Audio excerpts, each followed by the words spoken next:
안녕하십니까. 미국 토렌스 103위 성당의 윤승식 모세 신부입니다. 저희 103위 성당은 성 김대건 안드레아 신부님의 오른손 뼈 유해를 가지고 있어서 이번 성 김대건 안드레아 신부님 탄생 200주년 희년을 보낼 때 순례 지정성당으로 선정되었습니다. 많은 신자들이 전대사의 은총을 입었고 또 김대건 신부님의 생애를 묵상하고 그러면서 신부님의 삶을 좀 본받을 수 있었습니다. 희년을 마무리하고 난 뒤에 드는 생각이 김 신부님에 대해서 우리가 정말 아는 게 별로 없었구나 이런 생각이 들었습니다. 저도 희년 순례 성당 주임 신부로서 김 신부님에 대해서 좀 공부를 하면서 훨씬 더 많이 알게 되었고 그걸 신자들과 함께 나누고 싶다라는 생각을 했었는데 제 게으름으로 또 일이 많다라는 핑계로 조금씩 이렇게 나눌 시간들을 못 찾고 있었다가 바실 성당에 김태환 신부님께서 대림 특강을 좀 해달라고 부탁을 했을 때 바실 성당에서 신자들에게 김대건 신부님의 생애와 그분 삶의 발자취를 따르는 대림 특강을 했습니다. 대림 특강을 하면서 이걸 본당 신자들에게도 또 다른 분들에게도 알려주면 좋겠다라는 생각이 들어서 이렇게 동영상을 제작하게 되었습니다. 제가 준비한 내용은 김대건 신부님의 삶을 이야기하면서 우리가 신부님의 발자취를 따라가는 겁니다. 어디에서 태어나셨고 어디에서 공부하셨고 또 어떻게 조선에 들어오셨고 어디에서 잡히셨고 어떻게 순교하셨고 그 장소들을 찾아다니면서 마치 성지순례를 하는 것처럼 이 김대건 신부님의 삶을 엿볼 수 있으면 얼마나 좋을까라는 생각이 들었습니다. 정말 우연하게 저도 인도네시아 자카르타에서 교포 사목을 하면서 동남아 몇 곳을 다닐 수 있었고 동남아 모임에 간 그 행사들 안에서 김대건 신부님 계셨던 곳들을 또 볼 수 있게 되었었습니다. 그래서 이번 기회를 통해서 김대건 신부님이 계셨던 곳, 사셨던 곳, 공부하셨던 곳을 신자들과 함께 성지순례로 다니면은 참 좋겠다라는 생각이 드는데 미국에서는 그렇게 가기도 힘들고요. 또 그러다 보니 좀 인터넷에 도움을 받아서 어디에 있는지만 알아도 도움이 되지 않을까라는 생각에 이런 동영상을 만들게 되었습니다. 이 동영상에서는 구글 맵과 기존에 나왔던 사진 자료들을 활용해서 김대건 신부님과 관련된 성지들을 알려드리려고 합니다. 그럼 먼저 김대건 신부님에 대해서 생애와 이 내용들을 좀 말씀드리고자 합니다. 2021년 유네스코 세계 기념인물로 김대건 신부님이 선정되셨습니다. 가톨릭 성인 중에서는 마더 데레사 이후에 처음으로 김대건 신부님이 유네스코 기념인물로 선정되셨는데 위키 백과를 보면 거기에 김대건 신부님을 여행자라고 표현을 해놨어요. 왜 여행자냐 하면은 김대건 신부님이 다니신 그 길들이 굉장히 그 당시 사람들이 다닐 수 있는 그 반경보다는 훨씬 더 넓었었습니다. 그래서 김대건 신부님을 여행자라고 표현을 한 게 아닌가라는 생각이 듭니다. 1821년에 김대건 신부님께서 태어나셨는데요. 올해로 딱 200년이 됩니다. 먼저 가족들을 보면은 신앙은 증조할아버지 김진후 비호 애교로부터 시작됩니다. 통관대부라는 관직을 맡고 있었고 이존창 루도비코와 친분이 있었습니다. 그래서 신앙에 대한 관심들은 있었으나 본인은 벼슬을 하고 있어서 나라에서 그 많은 천주학을 받아들일 수 없었기에 내 아들에게 천주학을 받아들일 수 있도록 이끌어줍니다. 큰할아버지 김종현, 그리고 할아버지 김택현, 작은 할아버지 김한현 안드레아, 그리고 막내 김희현, 이 4명의 아들들에게 신앙을 남겨주는데 큰아들인 김대건 신부님의 큰할아버지인 김종현이 가장 크게 신앙생활을 하고요. 김대건 신부님의 할아버지인 김택현은 이존창 루도비코의 딸과 결혼을 하면서 신앙을 잇게 됩니다. 또 작은 할아버지 김한현 안드레아는 대구 감령에서 참수 순교 하신 분인데 이분의 그 신앙을 아버지 김재준 이냐시오도 어려서부터 듣고 자랐기 때문에 김대건 안드레아 신부님에게 작은 할아버지의 이 세례명을 그대로 이어받아서 김대건 안드레아라고 세례명을 정해주시게 됩니다. 할아버지도 관직을 은퇴하시고 나서 세례를 받으시고 비호라는 세례명으로 세례를 받으시고 신앙생활을 하시다가 이 신자인계 발각이 되어서 감옥에 갇히게 됩니다.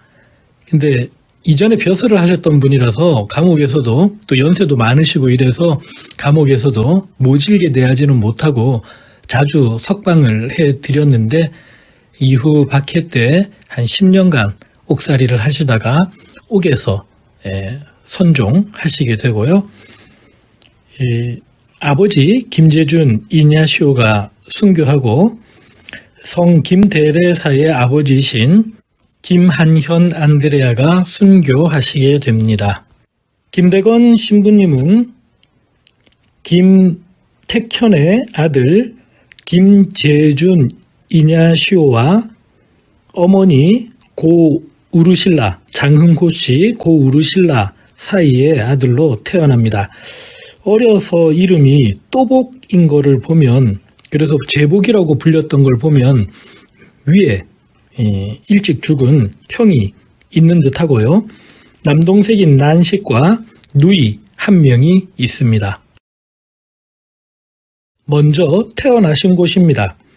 충청도 솔매에서 1821년 8월 21일에 태어나셨습니다.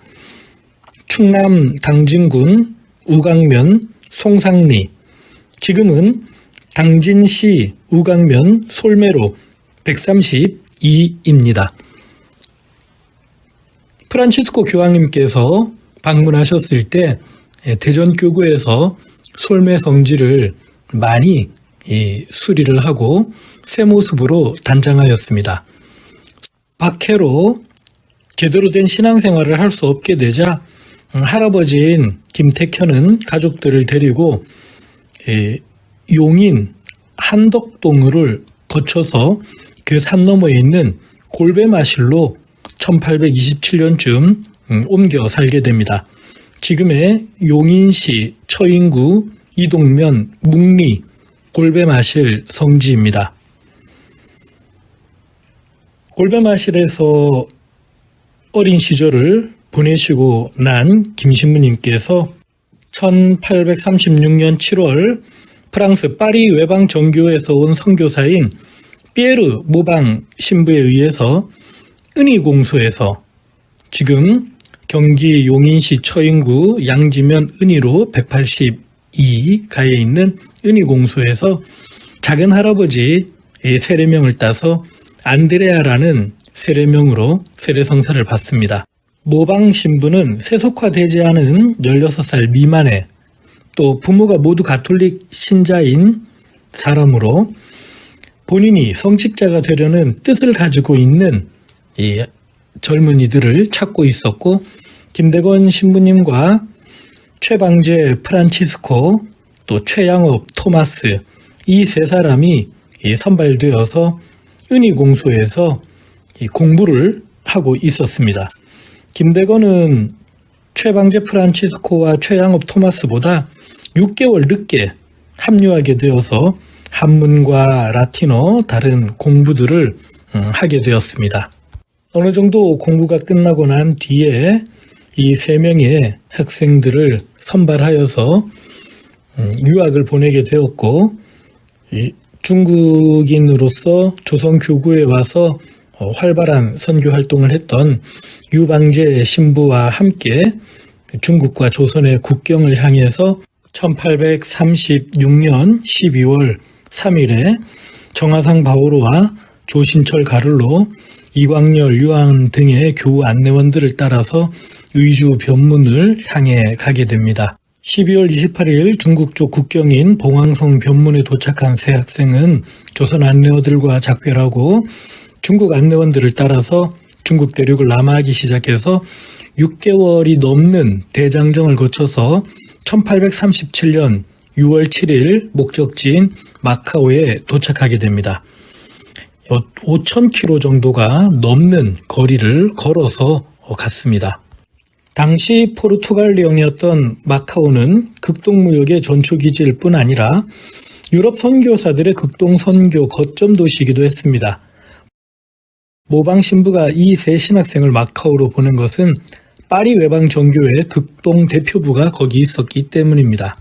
극동 대표부의 교장 칼릴리 신부의 눈에는 세 학생들이 모두 순박하고 신심 깊고 겸손했으며 면학심과 스승에 대한 존경 등 모든 면에서 뛰어났었습니다.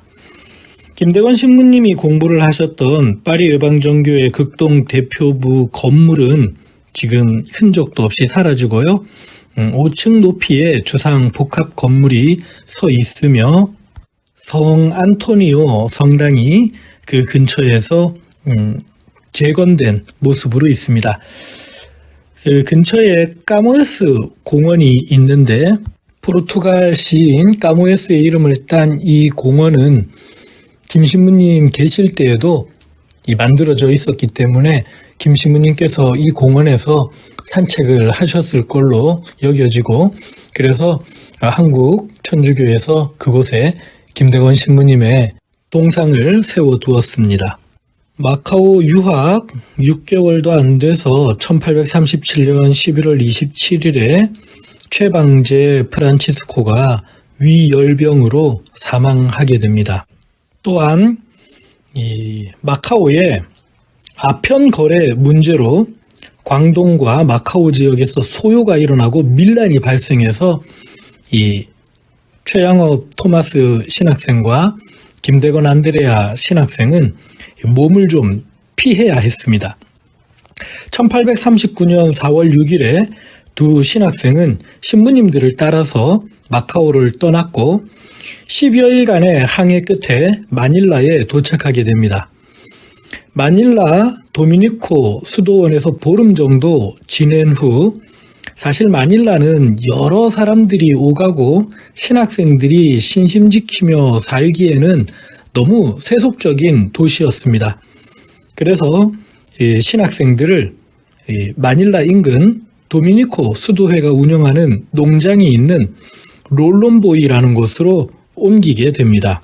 블락한 김대건 성인 성지 롤론보이 본당이라고 나오는 곳인데, 오기선 신부님께서 이곳 성지 개발에 깊은 관심을 기울였었고, 또 한국에서 수녀님들이 파견되어서 한국에서 받은 이 후원으로 성당을 짓고 그곳에서 선교 사목을 하고 있었습니다. 롤론보이에서의 피난 생활이 한 6개월 정도 끝나고 나서 1839년 11월에 두 신학생은 다시 마카오로 돌아와서 공부를 하게 됩니다. 1842년 프랑스 함대 에리곤호의 세실 함장이 마카오의 파리 외방 정교회 극동 대표부를 찾아와서 조선을 방문할 계획인데 조선의 신학생 한 명을 통역으로 대동할 수 있게 해달라고 해서 이 메스트르 신부가 배에 타고 메스트르 신부는 자기와 함께 김대건 신학생을 선택해서 마카오를 떠나서 대만을 향해 출발하게 됩니다. 21살 청년 김대건이 배를 타고 이제 조선에 들어갈 희망에 부풀어 있었는데, 대만을 거쳐서 계속 위로 올라가던 배는 상해 앞바다에 있는 주산도에 입항하고 에리곤해는 상해 오송항에 정박하고 나서 조선으로 출발할 낌새를 보이지 않게 됩니다. 그래서 메스트르 신부를 따라 김대건도 함께 배에서 내리고 상해에 계속 머물게 되고, 난징 조약을 체결하는 현장의 통역관으로 세실 함장을 따라서 거기에 들어가서 난징 조약 체결식에 함께 하시게 됩니다. 그때 오송항에 그 프랑스 군함 파보리트호를 타고 최양업이 오게 되었는데 만나게 되고요. 그래서 메스트르 신부, 브리니에르 신부, 최양업, 김대건 이 네 사람이 중국 배를 타고 북쪽으로 올라가서 이 백가점이라는 교우촌에 자리를 잡고 머물면서 신학을 계속 배우며 조선으로 입국할 기회를 기다리게 됩니다. 백가점은 서해 북부이고요. 단둥시와 다롄시 중간쯤에 위치를 하고 있어서 평양 쪽으로 이렇게 조선으로 진입할 수가 있는 곳이었습니다. 그때 기해박해가 일어나서 조선으로 들어가기가 어렵다라는 이야기를 듣고 김대건만 먼저 조선 변문으로 가서 사정을 알아보기로 하고 선교사 3명, 모방 신부님을 비롯한 이 선교사 3명이 순교하고 그 최양업의 아버지 또 김대건의 아버지인 김재준 이냐시오도 순교했고, 어머니는 정찰 곳 없이 이렇게 떠돌아다닌다라는 내용을 듣게 됩니다. 김대건은 의주 변문을 통과하는 데는 성공을 했는데 서울까지 가는 건 도저히 불가능하다고 판단하고 1843년 1월 6일에 백가점으로 다시 돌아오게 됩니다. 그리고 1843년 2월에 조선 제3대 교구장인 페레올 주교가 거처하고 있던 만주의 소팔가자 교우촌으로 옮겨서 먼저 와 있던 최양업과 함께 신학 공부를 계속하고 조선으로 들어갈 기회를 찾게 됩니다. 주교 성성식에 페레올 주교가 이제 주교 성성식을 하게 되고, 그리고 변문을 통해서 북쪽으로 서울로 내려갈 그 계획들을 계속 세우게 되는데 그게 쉽지 않았고요. 11월에 최양업과 함께 페레올 주교로부터 소팔가자에서 부제품을 받게 됩니다. 1844년 12월 페레올 주교와 김대건 부제는 소팔가자를 떠나서 중국 쪽 국경인 봉황성 변문으로 가고요. 그 1월에 그곳에 와 있는 조선 신자들을 만나게 됩니다. 페레올 주교가 조선으로 들어갈 기쁨을 이렇게 들떠 있었지만 조선 쪽 그 경비가 심해서 입국이 불가능하다라는 이야기를 듣고 페레올 주교는 김대건 부제를 먼저 조선에 입국시키기로 합니다. 신자들을 따라서 의주 변문 근처에 온 김대건 부제는 어렵사리 국경을 통과한 후 다시 신자들을 만나 평양을 거쳐서 1월 15일 한양 돌우물골 석정동 신자들이 마련해 놓은 안가에 도착하게 됩니다. 한양을 떠난 지 9년 만에 15살 소년이 24살 청년이 되어서 부제품을 받은 성직자로 조선에 들어오게 됩니다. 김대건은 조선에 들어오고 난 뒤에 어머니를 찾지 않았습니다. 몸도 좀 아팠기는 했지만 어머니를 만나면 의지가 약해질까봐 어머니를 찾지 않고 오히려 그곳에서 신학생을 두고 가르치고, 원래 신학생이 셋이었는데 한 명은 기해박해 때 정하상 바오로 순교하게 되고요. 남은 2명의 신학생들을 곁에 두고 가르치고, 현성문 가를로가 수집한 이 순교 자료들을 다 라틴어로 번역을 하고 작성을 해서 이걸 기해 일기 바티칸으로 보내게 됩니다. 앵베르 주교와 모방 사스당 두 신부를 비롯해 순교자 30명에 관한 내용을 정리해서 기해 일기로 편집되는 이 내용들을 바티칸에 전할 수 있게 되었습니다.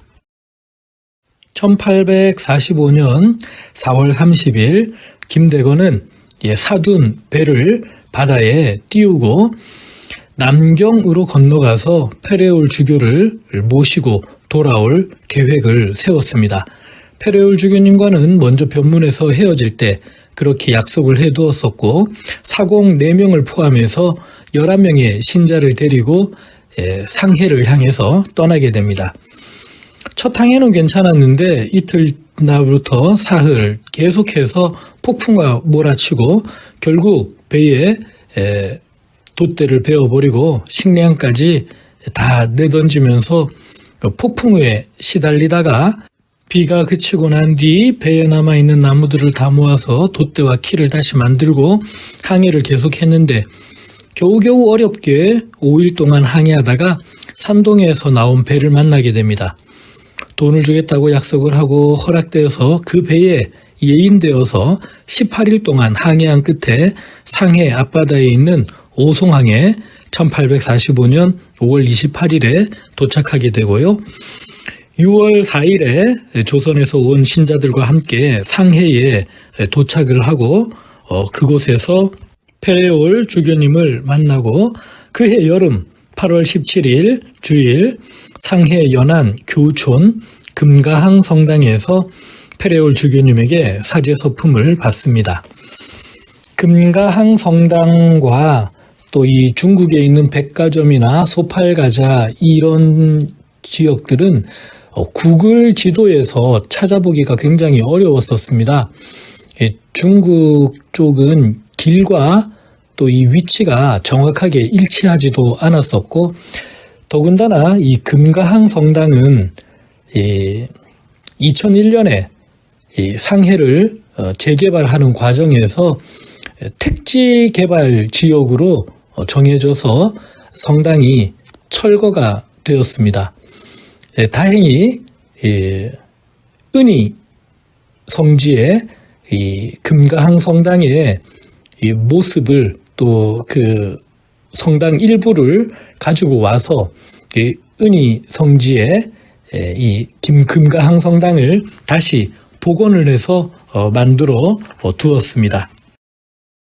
1845년 8월 31일에 페레올 주교님과 이제 조선에서 온 신자들과 이제 조선 사제들, 조선의 첫 사제 김대건 안드레아 사제를 모시고 한 25자라고 하니까 7.57m의 라파엘호라는 배를 타고 조선을 향해서 출발을 하게 됩니다.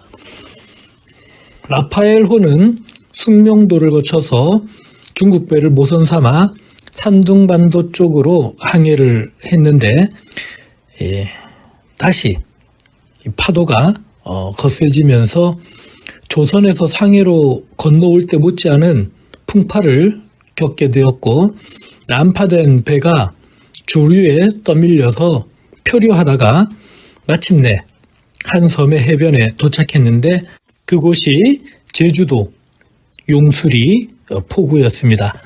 지금은 성 김대건 신부님 제주 표착 기념관이 만들어져 있고요.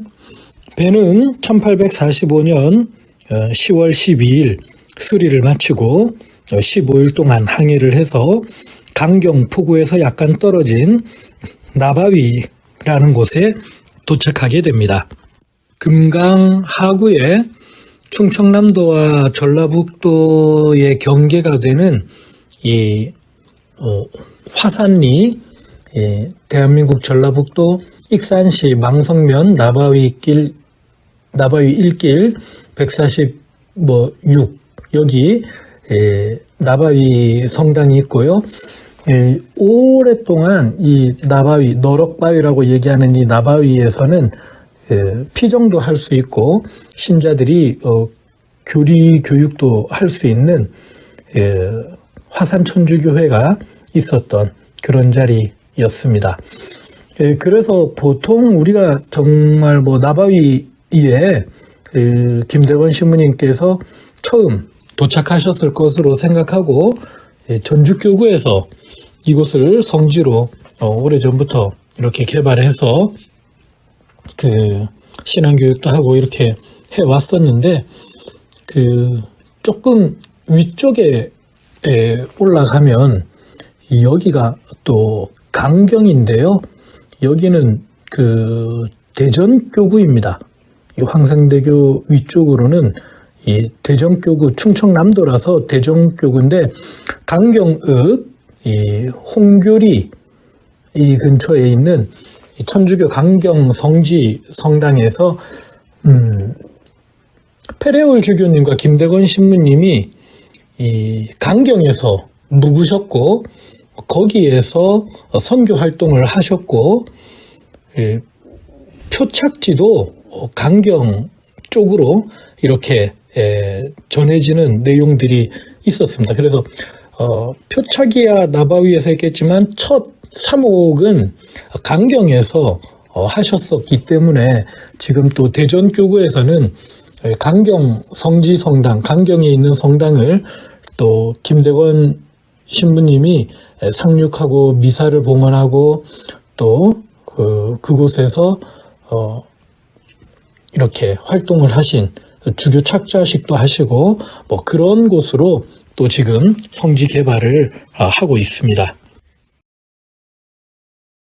조선에 와서 사목을 한 지 한 6, 7개월쯤 되었을 무렵 1846년 5월 13일 김 신부님이 배를 하나를 타고 선원 한 17명 태우고 한강 마포 포구를 출발해서 서해로 나가게 됩니다.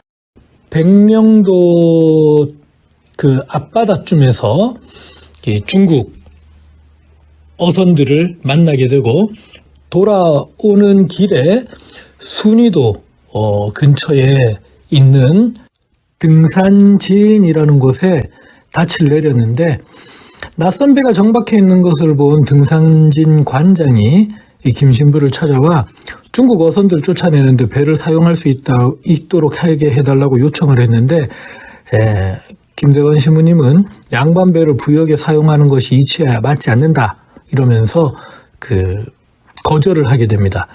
근데 화가 난 포졸들이 이 김신부님의 배와 그 배의 주인인 임성룡과 사공엄수를 붙잡아서 관하로 끌고 가고 결국은 천주교인임을 알고 밤중에 다시 배로 와서 김신부님을 체포하고 김신부님을 해주 황해도 해주 관나로 압송했다가 다시 이 한양으로 6월 21일에 압송돼서 포도청에 갇히게 됩니다.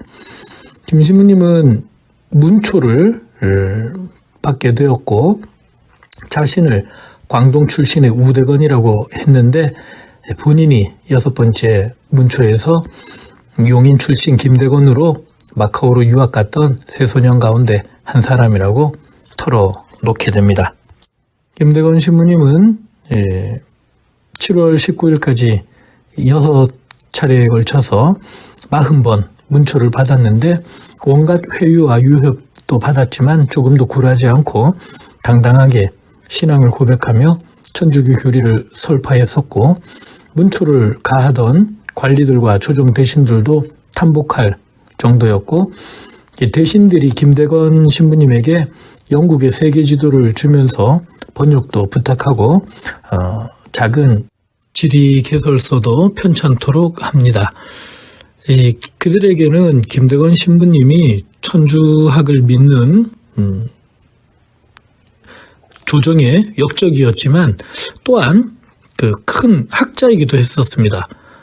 펜으로 작게 글씨를 쓰는 것도 처음 보는 그런 모습이었었고, 또 여러 가지 외국어를 말할 수 있는 그 능력도 신기한 그 대상이었었고, 그리고 지리나 또 천문 여러 가지 학문에 있어서 어떻게 보면 조선의 최초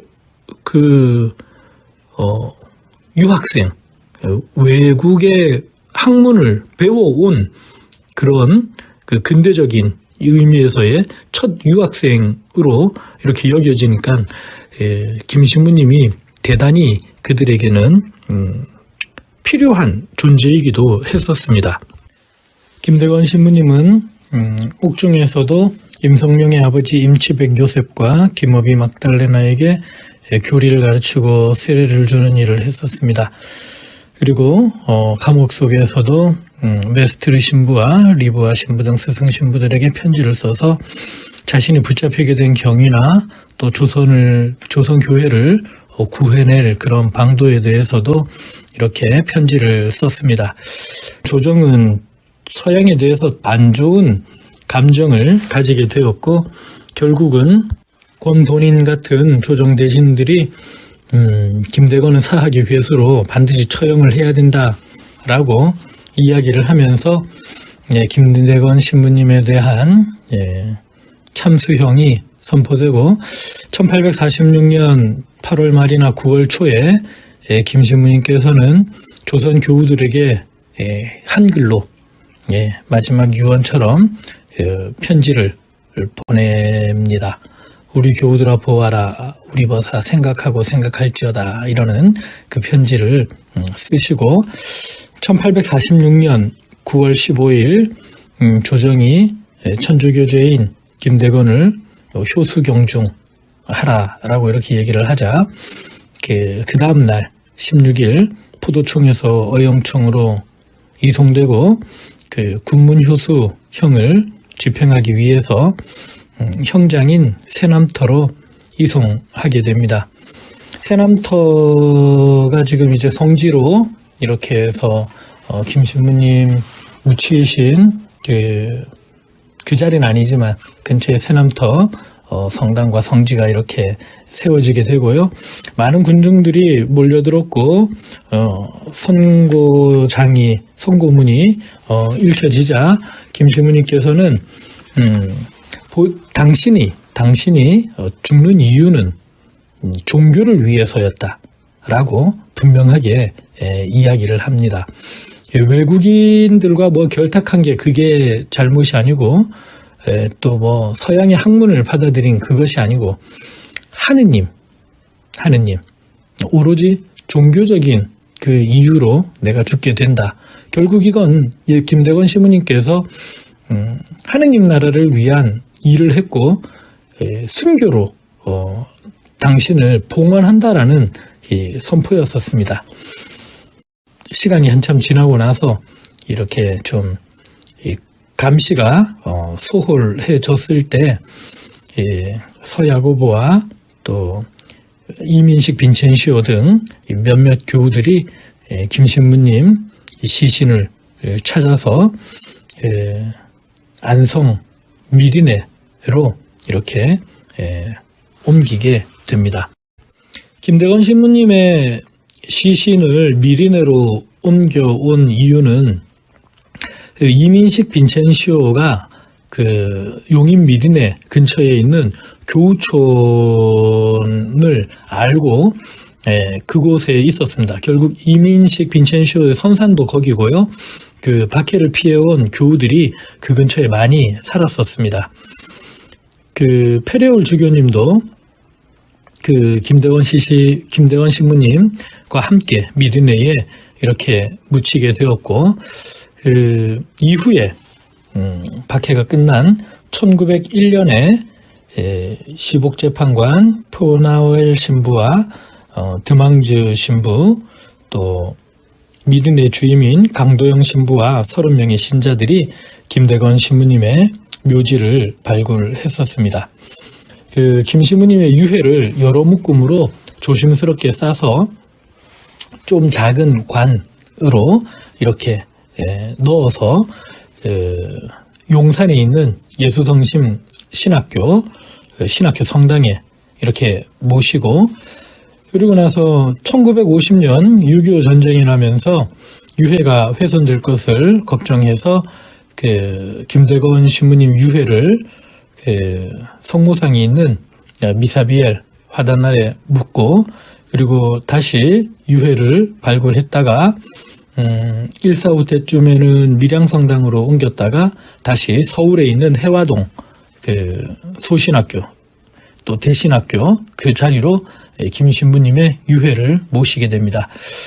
1960년에 다시 김대건 신부님의 유해를 안치를 하면서 두개골을 비롯한 굵은 뼈들은 신학교 성당에 안치되고, 또 턱뼈, 아래쪽 턱뼈는 미린의 성요셉 성당으로, 또 치아는 절두산 순교 기념관으로 이렇게 보내지게 되고요. 신부님의 두개골을 측정하고 또 목관이 부식돼 가지고 김대건 신부님의 유해를 이제 머리 뼈를 납관으로 교체해서 밀봉해서 제대에 이렇게 모실 수 있게 되었습니다. 각 신학교마다 김 신부님의 유해를 모시고 또 곳곳에 김 신부님의 유해를 모신 성당들이 있게 됩니다. 미국 같은 경우에는 저희 132 성당 말고도 샌버나디노 교구에 리버사이드 가는 쪽 샌버나디노 교구에 성 김대건 안드레아 성당에서 김대건 신부님의 유해를 모시고 있고요.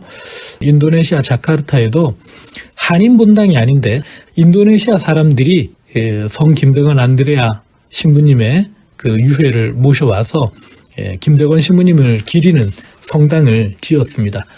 끌라빠가딩 야자나무가 많은 곳에 이렇게 세워진 성당에 김대건 신부님의 유해를 모셔두었었습니다. 김대건 신부님의 두개골을 측정해서 김대건 신부님의 생전 모습을 복원하려고 하는 시도가 3번쯤 있었는데요. 김 신부님의 후손 중에 3명이 또 신부님이 돼요. 그분들의 이 얼굴까지도 이렇게 감안을 해서 김 신부님의 유해를 복원을 한 과정들이 있었고요. 정확하게 복원했다라고 보기에는 좀 어려움이 있고요. 그럼에도 불구하고 3차례에 거쳐서 김 신부님의 흉상을 복원해 놓은 과정에서 김 신부님의 모습을 우리들이 좀 어렴풋이나마 새길 수 있게 되었습니다. 긴 시간 김 신부님의 생애를 거의 구글맵 보면서 지구를 돌면서 이렇게 여행을 하다시피 했습니다. 실제로 다니면은 며칠씩 걸렸을 그 거리입니다만은 이렇게 앉아서 김 신부님 사셨던 곳 볼 수 있는 것도 문명이 우리에게 준 또 하나의 선물이고 도움이라고 할 수 있을 것 같습니다. 편안하게 신앙생활을 할 수 있는 가운데에서 우리들이 너무 편안한 것만 찾지 말고 먼 길 다니면서 공부하시고 또 안타까울 정도로 짧은 기간 조선교우들에게 복음을 전하셨던 김대건 안드레아 신부님의 생애를 좀 함께 기억했으면 합니다. 성 김대건 안드레아 신부님 탄생 200주년 희년이 끝났지만 희년이 끝났다고 모든 게 끝나는 게 아닙니다. 이 끝난 희년에서 이제 새롭게 김 신부님을 기억하고 김 신부님의 삶을 우리 삶 속에서 되살리는 노력들이 피어나야 합니다. 희년이 끝나고 난 그 자리에 더욱더 큰 성 김대건 안드레아 신부님에 대한 공경이 피어날 수 있도록 우리 함께 기도하고 이 신앙의 길을 꿋꿋이 걸어가도록 노력합시다.